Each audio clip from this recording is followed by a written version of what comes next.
Swedish Prime Minister Ulf Kristersson and Ukrainian President Volodymyr Zelensky on Wednesday confirmed a deal to send Swedish-made Gripen fighter jets to Kiev. According to Associated Press, the two leaders signed a letter of intent to export up to 150 of Saab's Gripen fighter jets to Ukraine after talks in Linköping, where the jets are produced. Zelensky announced during a joint news conference the countries had agreed for Ukraine to a serious fleet of Swedish-made Gripen fighter jets.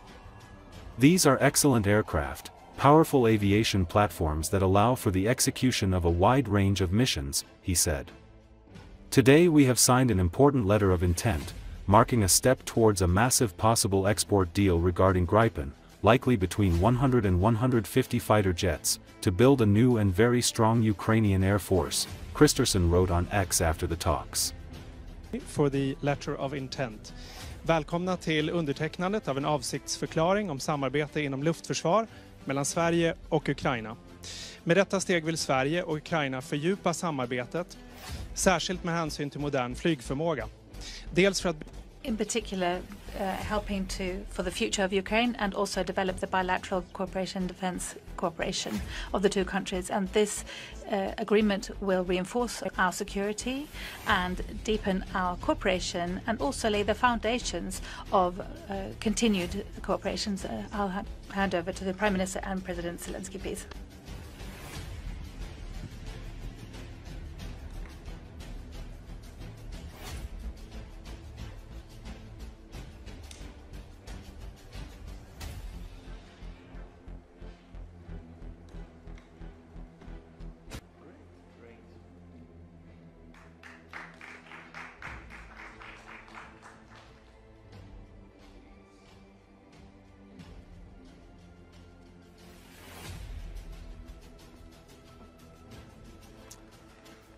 Сьогодні є такий перший документ між нашими країнами, який відкриває шлях для отримання Україною серйозного флоту.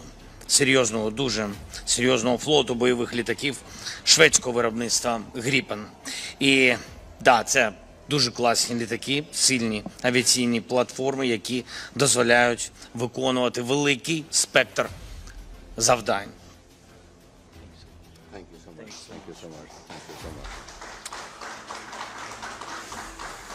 Thank you so much, Mr. President. Дуже дякую, пане президенте. I have just signed a letter of intent. This is a letter of intent between Sweden and Ukraine, and this is the beginning of a long journey. And it will take us one step closer to a major export deal for Saab, for Sweden, together with Ukraine. This means great opportunities for the Air Force of Ukraine in the future, and also for Sweden and its defense industry, but also for a long-term industrial cooperation between Sweden and Ukraine. As you in here already know, and as President Zelensky knows better than anybody else, Sweden is one of the greatest military donors to Ukraine in absolute terms. We contribute with artillery, with aircraft, etc. And on the Air Force side, we're contributing with radar surveillance airplanes, ASC-890, those of you who are interested. And these are aircraft which reinforce the ability in the older Western aircraft which are now operating in Ukraine. We also contribute with equipment and training. But it's also important, we are learning as well a great deal from Ukraine. And today we have in detail gone through a number of areas where Sweden has listened to the experience of Ukraine, military, civilian, taking that on board from Ukraine, showing that we can benefit from, but then we can also help Ukraine further with. Now, this letter of intent, agreement of intent, is something else. It is not aimed at any new donations at the moment. Instead, it is about a long-term cooperation when it comes to this type of cooperation, and the possibility of having a major deal between our two countries, probably between 100 and 150 Gripen aircraft model Series E, which is being beginning to be produced now, and this is to build a very strong air force in Ukraine. It would then be part of the growing family using this unique, very flexible fighter system. And this agreement is a clear, mutual statement of will, and it is the beginning of a long journey for the next 10, 15 years. And this long-term ambition doesn't mean to say that we don't understand the great needs in place today to support Ukraine continued against Russia in the war of aggression. Now, for the last few years, Russia has aggressively attacked Ukraine partly against Ukraine's very brave soldiers, but also hospitals, preschools, schools, playgrounds. Children are killed and are taken to Russia against the will of the families. This is a brutality without any limits at all. And instead of putting pressure on Ukraine, the whole world should be putting pressure on Russia. The free world must now increase political, financial, military pressure on President Putin to put an end to this brutal war.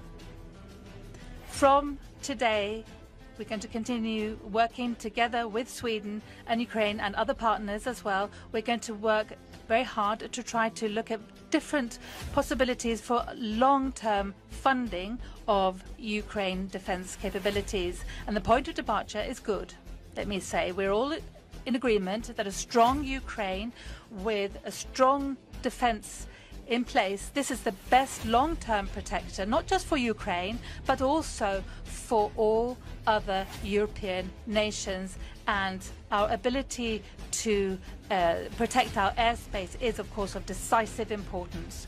One important step in this direction may be taken already tomorrow, when the question about frozen Russian assets is going to be discussed once again at the European Council. And it's no coincidence that later this evening we are both flying down to Brussels. Now, even after the war, a long-term funding will be required for the reconstruction of Ukraine and also for their military defense systems. And this issue is naturally also decisive as regards the preconditions for the deal that we are now signing this agreement about. Lastly, Sweden has a proud history of being a world leader when it comes to fighter aircraft. The older generations told us about J-29, J-22, the Lancet, G-35, the Dragon, J-7 Viggen, and now JAS-39 Gripen. This is a unique history and background of our capabilities that we have built up in this country. Few NATO countries have this capacity. And the new aircraft that you can see behind me and President Zelensky right now is not just a source of pride for us in Sweden and for Linköping. It is also part of the unique Swedish ability that may help support the security of Sweden, of Ukraine, of Europe. And this is what it's really all about. The step we're taking today through this Swedish-Ukrainian letter of intent creates the necessary preconditions for a major export deal on the Gripen fighters between our two countries. If we succeed, it will contribute to increased security in our part of the world and will strengthen both Ukraine and Sweden. We fully realize it's a long road ahead of us, but from today we are committed to exploring all the possibilities in providing Ukraine with a large amount of Gripen fighters in the future. And with that, over to you, Mr. President. Thank you so much, Ulf. Thank you very much for having us and for your support for everything. Thanks. Thank you so much.